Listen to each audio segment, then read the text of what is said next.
muna, papasalamat muna ako sa lahat ng mga tumulong sa akin simula kagabi, mula kahapon, mula hanggang ngayon. Kay Ate Maribel, kay Catherine, kila nanay, kila Tita Sel, yan. Maraming salamat at sa mga nag-aalaga sana ako, yung dalawang kambal din.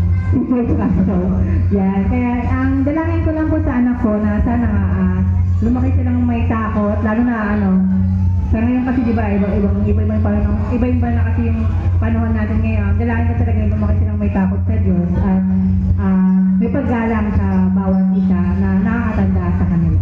Yun lang. Sa ngayon po kasi hindi pa nila ma-appreciate eh. Pero pagdating ng 7 years old, magkita-kita tayo huli. Okay, una po, una sa lahat, salamat po sa Panginoon at salamat sa Diyos talaga na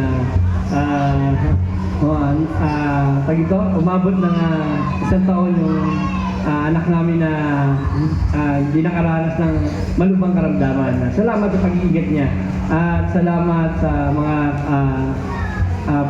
family ko, family side ng asawa ko, si Nanay Nelia, si Ate Rema, lahat kayo, nagpapasalamat sa Diyos na nandiyan kayo na tumutulong sa amin.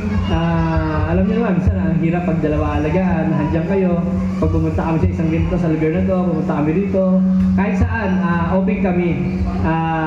Dalangin ko sa Panginoon na naway patuloy tayong ganito, maging happy lang sa pamumuhay. Dalangin ko rin, wish ko sa Panginoon na nawa, gabayan kami ng Panginoon sa pagpapalaki sa kambal na ito na talagang blessing para sa amin. Kami nga, diba?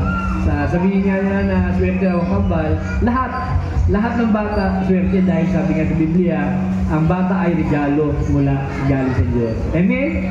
Amen, diba? Regalo po yan ng Diyos, kaya kahit na isa yan, kahit na dalawa yan, tatlo yan, o ano man yung binigay sa atin ng Panginoon, sabi nga, blessing po yan para sa atin. At sabi ko, siguro ito yung way na talagang binigay sa amin talaga ng Panginoon at para sa amin. Maraming salamat po sa Panginoon. Yun lang po.